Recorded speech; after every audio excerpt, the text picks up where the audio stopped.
जय हिंद मेरे प्रिय छात्र छात्राओं, कैसे हैं आप लोग। आई होप कि लगे अच्छे होंगे। आपकी जो स्टडी चलेगी बहुत ही बेहतरीन चलेगी। तो आज के क्लास में बात करने वाले हैं क्लास 12th के बायोलॉजी के बहुत ही तमाम क्वेश्चन की। याद रखिएगा मेरे भाई, जिसका मेन में है और जो बच्चे एक्स्ट्रा लिए हैं बायोलॉजी ना, अच्छे तरीका से देखेंगे क्योंकि दोनों के लिए काफ़ी ज़्यादा फायदेमंद क्वेश्चन है। आप याद रखिएगा, ठीक है ना। क्योंकि हम लोग जितना क्वेश्चन लाए हैं आपके एग्जाम के पॉइंट ऑफ व्यू से काफ़ी ज़्यादा इंपॉर्टेंट लाए हैं, इसलिए सारे क्वेश्चन को अच्छे तरीका से देखिएगा और जहां ना समझ में आए वहां पूछने का प्रयास कीजिएगा।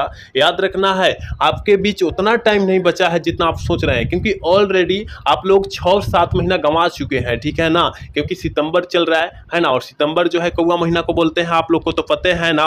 तो यानी 6-7 महीना हम लोग नहीं कर सकते, 9 महीना आप लोग गंवा चुके हैं ना। तो आपको जितना टाइम बचा है इस टाइम में आप लोग अच्छे से मेहनत कीजिए और अच्छा अंक प्राप्त कीजिए, ठीक है ना। क्योंकि अब सोचना बंद कीजिए, पढ़ना चालू कीजिए, ठीक है। और पढ़ेंगे कैसे, जैसे ऑब्जेक्टिव याद होगा तभी आप जो है अच्छा नंबर आप ला सकते हैं। इसलिए ऑब्जेक्टिव जो है हम लोग आपके बीच जो है बहुत बेहतरीन लेकर आ रहे हैं। उस बेहतरीन क्वेश्चन को केवल देख लीजिएगा, इससे बाहर नहीं आने वाला, ये हम लोग का 100% गारंटी है। आप जिस भी प्लेटफॉर्म से पढ़े लगातार जुड़ कर पढ़े, ठीक है। हमारे हो या दूसरे को हो, मतलब किसी का भी हो, आप लगातार जुड़ कर पढ़े, ठीक है ना। क्योंकि जहां पढ़िएगा वहां तो बेस्ट क्वेश्चन कराया जाएगा, इन कहीं अलग अलग क्वेश्चन कराया जाता है, बिल्कुल नहीं।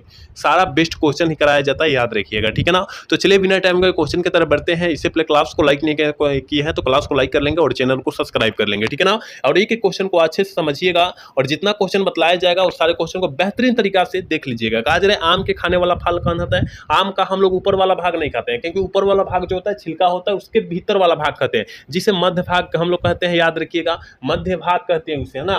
याद रखिएगा, ऑप्शन बी वाला सही होगा, आप याद रखिएगा। चलिए अगला क्वेश्चन, यानी 2 नंबर क्वेश्चन में कहा जा रहा है मेरे भाई, कहा जा रहा है द्विखंडन एक प्रकार का है। आप कहिएगा गुरुजी द्विखंडन जो होता है अलैंगिक जनन में होता है। जैसे पैरामीशियम अमीबा होता है ना, इसमें अमीबा क्या होता है, द्विखंडन होता है, यानी अलैंगिक जनन हो जाएगा। बिल्कुल ऑप्शन बी हो जाएगा, याद रखिएगा। जिसका मेन में है और जो एक्स्ट्रा बच्चे लिए हैं ना, वो अच्छे तरीका से देखने का प्रयास करेंगे सारे क्वेश्चन को, ठीक है। चलिए अगला क्वेश्चन, यानी 3 नंबर क्वेश्चन का, निम्न में से कौन जंतु उभयलिंगी नहीं है। कौन सा जंतु जो है उभयलिंगी नहीं है। आप कहिएगा सर केचुआ उभयलिंगी नहीं है, फीताकिम्बी जो है ये भी घरेलू क्या है, उभयलिंगी है। उभयलिंगी कहिए या द्विलिंगी कहिए, है ना। और जोंक जो होता है ये भी जो होता है उभयलिंगी या द्विलिंगी होता है, लेकिन घरेलू मक्खी जो होती है एकलिंगी होती है, इसलिए ऑप्शन सी होगा, याद रखिएगा, ठीक है। चलिए अगला क्वेश्चन, ये काफी ज्यादा इंपॉर्टेंट क्वेश्चन है मेरे दोस्त, याद रखिएगा। अंडक प्रजक प्राणी है, जल्दी बताइए। अंड जो प्रजक मतलब अंडा देने वाले कहिए ना, सीधा बात करें हम लोग तो अंडा देने वाले प्राणी कौन सा है। तो मुर्गी अंडा देती है, कहिएगा जी गुरुजी। सांप अंडा देता है, बिल्कुल देता है। मगरमच्छ अंडा देता है, बिल्कुल देता है। इसका मतलब ऑल ऑफ दीज हो जाएगा, इनमें से सभी हो जाएगा, याद रखिएगा, ठीक है। चलिए अगला क्वेश्चन कहा जा रहा है 5 नंबर क्वेश्चन में कहा जा रहा है काजू निम्नलिखित में से कैसा फल कहलाता है। काजू कैसा फल कहलाता है, कहिएगा सर काजू नट फल कहलाता है। क्या कहलाता है, नट फल कहलाता है। बिल्कुल ऑप्शन सी हो जाएगा, याद रखिएगा। ये सारे क्वेश्चन को किसी भी हाल में और किसी भी परिस्थिति में याद रखिए, क्योंकि इससे बाहर एक भी नहीं आने वाला है प्रश्न, ठीक है। चलिए अगला क्वेश्चन, यानी 6 नंबर क्वेश्चन कहा है जनक के समान जीव प्राप्त हो सकते हैं। जनक मतलब क्या होता है, कहिएगा सर जनक पिताजी कहिए, बाबूजी कहिए, जो कहिए, है ना। तो याद रखिएगा जनक मतलब जो होता है पिताजी, और पिता के समान जीव प्राप्त हो सकते हैं, मतलब संतान प्राप्त हो सकता है। कहिएगा सर हम जानते हैं द्विखंडन से हो सकता है। हाँ बिल्कुल ऑप्शन क्या होगा, डी हो जाएगा, याद रखिएगा। चलिए अगला क्वेश्चन कहा जा रहा है चमगादड़ द्वारा परागण जो होता है कहलाता है। चमगादड़ द्वारा परागण जो कहलाता है क्या कहलाता है, कहिएगा गुरुजी हमें पता है पटोरी कहलाता है, फिली कहलाता है। बिल्कुल ऑप्शन सी हो जाएगा, 7 का ऑप्शन सी होगा, याद रखिएगा। ये सारे क्वेश्चन को याद रखिए, याद रखना है मेरे दोस्त। चलिए अगला क्वेश्चन कहा जा रहा है बीज चूल का निर्माण होता है। बीज चूल का निर्माण कहाँ होता है, और 2023 में प्रश्न आया हुआ है आपके एग्जाम में। तो बीज चूल का निर्माण कहिएगा कि सर पेरिकर्प से होता है। बिल्कुल ऑप्शन ए होगा, 8 का, याद रखिएगा। चलिए अगला क्वेश्चन कहा जा रहा है 9 नंबर क्वेश्चन में कहा जा रहा है कि युग्मक स्थानांतरण हो सकता है। युग्मक स्थानांतरण किसमें हो सकता है, कहिएगा कि युग्मक कहा जा रहा है। हाँ गुरुजी सभी में होगा, क्योंकि जल द्वारा होता है, और हवा को भी वायु को भी हवा बोलते हैं, हवा को वायु बोलते हैं, पता है ना। तो ऑल ऑफ दीज मारिए ना। हाँ गुरुजी इनमें से सभी हो जाएगा। चलिए अगला क्वेश्चन यानी 10 नंबर क्वेश्चन का रहा है, स्त्री दल चक्र यानी पुष्पों में बना होता है। स्त्री दल चक्र यानी पुष्पों में बना होता है, शिष्टगमा द्वारा बनता है, स्टाइल द्वारा बनता है, ओवरी द्वारा बनता है। बिल्कुल ऑप्शन डी हो जाएगा, याद रखिएगा। 10 का ऑप्शन डी होगा, याद रखना है। 11 नंबर क्वेश्चन में कहा जा रहा है मेरे दोस्त के निम्नलिखित में से किस पौधों में स्वपरागन होता है। किस पौधों में जो होता है स्वपरागन होता है, कहिएगा गुरुजी। द्विलिंगी में होता है स्वपरागन, बिल्कुल ऑप्शन बी होगा 11 का, याद रखिएगा। 12 नंबर क्वेश्चन में कहा जा रहा है इनमें से कौन कायिक प्रवर्धक नहीं है। इनमें से कौन जो है कायिक प्रवर्धक नहीं है, कहिएगा सर चल भी जानू, बिल्कुल ऑप्शन डी हो जाएगा 12 का, याद रखिएगा। 13 नंबर क्वेश्चन का भ्रूण पोष का क्या कार्य होता है। भ्रूण को पोषण देना, भ्रूण को पोषण मतलब संतान को पोषण देना, ठीक है ना। चलिए ऑप्शन बी होगा, इनमें से सभी ना मार दीजिएगा, गलत हो जाएगा, ठीक है ना। भ्रूण को पोषण देना भ्रूण पोष का कार्य होता है, याद रखिएगा, ठीक है। चलिए अगला हम लोग क्वेश्चन की तरफ बात करेंगे, यानी 14 नंबर क्वेश्चन का है कि भ्रूण कोश की सेंट्रल कोशिकाएं है। भ्रूण कोश की सेंट्रल कोशिकाएं क्या होती है, कहिएगा सर सेकेंडरी न्यूक्लियस होती है, मतलब क्या होता है, हिंदी में ना बात कीजिए, द्वितीयक केंद्रक होता है, याद रखिएगा, बिल्कुल ऑप्शन बी होगा, याद रखिए। चलिए अगला क्वेश्चन 15 नंबर क्वेश्चन में कहा जा रहा है प्रत्येक पादप कोशिकीय से कोशिका से पूर्ण पौधा बन सकता है, इस गुण को हम लोग क्या कहते हैं, कहिएगा गुरुजी टोपी पोटेंसी कहते हैं, बिल्कुल ऑप्शन सी हो जाएगा 15 का, याद रखिएगा। चलिए 16 नंबर क्वेश्चन करें, कमल परागन होता है, कमल में किसके द्वारा परागन होता है। कमल देखकर अगरा के आप लोग क्या मार दीजिएगा, जल परागन होता है, क्योंकि कमल में जो है जल में खिलता है।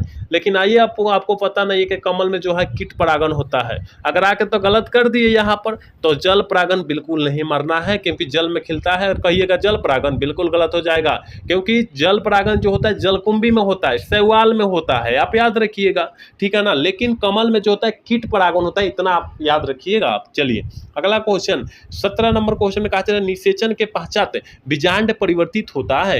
निषेचन के पश्चात बीजांड जो होता है किसमें परिवर्तित हो जाता है, बीज में हो जाता है, बिल्कुल ऑप्शन बी हो जाएगा 17 का, याद रखिएगा। 18 नंबर क्वेश्चन का है कि एक प्रारूपी पुष्प में प्राय कितने प्रकार के पुष्प पत्र होते हैं। एक प्रारूपी पुष्प में कितने प्रकार के पुष्प पत्र होते हैं, कहिएगा गुरुजी 4 प्रकार के होते हैं, 4 प्रकार के होते हैं, याद रखिएगा। 19 नंबर क्वेश्चन में कहा जाए पुष्प के नर जनन संरचना को क्या कहते हैं। पुष्प के नर जनन संरचना को हम लोग पुमंग कहते हैं, और मादा जनन संरचना को क्या कहेंगे, मादा जयांग कहेंगे, आप याद रखिएगा। ये सारे क्वेश्चन याद रखिएगा, हम जितना एक्स्ट्रा बतला रहे हैं उस क्वेश्चन को याद रखिएगा आप, ठीक है। चलिए अगला क्वेश्चन 20 नंबर क्वेश्चन करें कि निम्न में से असत्य फल किसे कहा जाता है, और पूछा जाएगा असत्य फल का परिभाषा बतला दीजिए, क्या हो जाएगा। तो आप जो है अगर सब्जेक्टिव पढ़ना चाहते हैं तो आप हमारे क्लास से भी जुड़ना होगा, क्योंकि सब्जेक्टिव का कुछ दिन के बाद यानी 5 से 6 दिन टाइम लेंगे, और 5 से 6 दिन के बाद सब्जेक्टिव क्लास भी चलेगा आप लोगों का, और पूरा इंपॉर्टेंट, यानी इंपॉर्टेंट मतलब क्या, VVI कह सकते हैं, पूरा VVI क्वेश्चन चलेगा। तो असत्य फल पुष्पासन को कहते हैं, याद रखिएगा। तो कहा जाएगा पुष्पासन किसे कहते हैं या असत्य फल किसे कहते हैं, उसका आंसर जो है तुरंत मिल जाएगा, आप याद रखिएगा, ठीक है। चलिए कहा जा रहा प्रोजेस्टेरॉन हार्मोन का स्रावन किससे होता है। प्रोजेस्टेरॉन हार्मोन का स्रावन जो होता है कॉपर ल्यूटियम से होता है, ये जो है मादा हार्मोन है, आप याद रखिएगा, ठीक है। चलिए कहा जा रहा एक स्वस्थ महिला पूरे जीवन काल में कुल अंडों की उत्पन्न संख्या हो सकती है, कितना कर सकती है, कहिएगा गुरुजी 400, हाँ बिल्कुल ऑप्शन बी हो जाएगा, याद रखिएगा। 23 नंबर क्वेश्चन करें गर्भाशय किससे संबंधित है। गर्भाशय जो होता है वो गर्भाशय मतलब न मादा जनन तंत्र से संबंधित होता है, ऑप्शन बी हो जाएगा। अगर डिवीजन के बात करता था नर जनन तंत्र से मारते, याद रखिएगा। चलिए अगला क्वेश्चन 24 नंबर क्वेश्चन कहते हैं कोशिकीय अवस्था में भ्रूण क्या कहलाता है। कोशिकीय अवस्था में भ्रूण जो कहलाता है मरुल्ला कहलाता है, कि ब्लास्टोसिस कहलाता है, कि गेस्टुला कहलाता है, कि ब्लास्टुला कहलाता है। आप कहिएगा कि सर कोशिकीय अवस्था में भ्रूण जो कहलाता है मरुल्ला कहलाता है, बिल्कुल ऑप्शन बी हो जाएगा, याद रखिएगा। 25 नंबर क्वेश्चन में कहा जा रहा है फैलोपियन नलिका, जिसे फैलोपियन ट्यूब के भी नाम से हम लोग जानते हैं, कहा जा रहा है फैलोपियन नलिका अंडाशय से निकटतम भाग होता है। कह रहे कि the part of fallopian tube closed, तो ओवरी, ओवरी मतलब क्या होता है, निकटतम, है ना। ओवरी मतलब अंडाशय होता है, याद रखिएगा, है ना। तो इसके मतलब कहा जा रहा है कि निकटतम भाग को में क्या होता है, कहिएगा कि निकटतम भाग गुरुजी क्या होगा, वायु कोशिका नहीं होगा, बिल्कुल होगा। चेंबर, एयर चेंबर याद रखिएगा। ये सारे क्वेश्चन याद रखना है आप सभी को। कहा जा रहा है किस हार्मोन द्वारा अंडोत्सर्ज नियंत्रण होता है? किस हार्मोन द्वारा अंडोत्सर्ज नियंत्रण होता है? कंट्रोल्स, नियंत्रण को क्या कहते हैं? कंट्रोल्स, है ना? तो किससे होता है कहिएगा? गुरुजी में पता है, FSH और LH से होता है। बिल्कुल ऑप्शन डी होगा, याद रखिएगा। 27 नंबर क्वेश्चन कर रहा है कॉपर्स ल्यूटियम के द्वारा स्रावित होने वाला हार्मोन है। कॉपर्स ल्यूटियम के द्वारा स्रावित होने वाला हार्मोन कौन है? कहिएगा गुरुजी प्रोजेस्टेरोन है। बिल्कुल ऑप्शन सी हो जाएगा, याद रखिएगा। चलिए अगला क्वेश्चन 28 नंबर क्वेश्चन में कर रहे हैं नर हार्मोन की उत्पत्ति कहां से होता है? नर हार्मोन की उत्पत्ति जो होता है कहां से होता है? तो वृषण से होता है, याद रखिएगा। ऑप्शन सी हो जाएगा 28 का, आप याद रखिएगा मेरे भाई। चलिए अगला क्वेश्चन 29 नंबर क्वेश्चन करें, मानव भ्रूण सुरक्षित रहता है। मानव भ्रूण जो है सुरक्षित रहता है, कहां सुरक्षित रहता है? कहिएगा एमनियोटिक गुहा में सुरक्षित रहता है। बिल्कुल ऑप्शन बी हो जाएगा, 29 का ऑप्शन बी हो जाएगा, याद रखिएगा। देखिए सारे क्वेश्चन अच्छे तरीका से पढ़िए, क्योंकि इससे बाहर प्रश्न नहीं आएगा। जितना पूछा जाएगा इसी टाइप पर क्वेश्चन आएगा, इसलिए हम बार बार बोलते हैं कि इससे बाहर क्वेश्चन नहीं आएगा। आएगा तो इसी टाइप आएगा, हो सकता है क्वेश्चन को इधर उधर कर दे, है ना? तो लेकिन इसी टाइप आएगा, ठीक है। चलिए 30 नंबर क्वेश्चन का रहेगा मानव शुक्राणु के एक्रोसोम का निर्माण होता है। मानव शुक्राणु में एक्रोसोम का निर्माण जो होता है किसके द्वारा होता है? कहिएगा गुरुजी ये जो होता है गल्जिकाई के द्वारा होता है। बिल्कुल ऑप्शन सी हो जाएगा, याद रखिएगा। 31 नंबर क्वेश्चन का 2001 की जनगणना के अनुसार भारत की जनसंख्या वृद्धि दर क्या थी? 2001 की जनगणना के अनुसार कहिएगा लगभग 2% थी। बिल्कुल ऑप्शन सी हो जाएगा, याद रखिएगा। 32 नंबर क्वेश्चन का रहेगा कैपिसिटेशन एक प्रक्रिया, प्राकृतिक क्रिया है जो होती है। कैपिसिटेशन एक प्राकृतिक क्रिया होती है जो होती है क्या? मादा जनन मार्ग होती है। बिल्कुल ऑप्शन बी हो जाएगा, 32 का ऑप्शन बी हो जाएगा, आप याद रखिएगा। 33 नंबर क्वेश्चन काफी ज्यादा इंपॉर्टेंट क्वेश्चन है और आपके एग्जाम में काफी बार यह क्वेश्चन आया भी है, ठीक है ना? कि गर्भ निरोधक गोली में मौजूद प्रोजेस्टेरोन किस कार्य के लिए होता है? कहिएगा सर क्या कह रहा है? प्रोजेस्टेरोन, और किस कार्य के लिए? तो आप कहिएगा अंडोत्सर्ज को रोकने के लिए, ठीक है ना?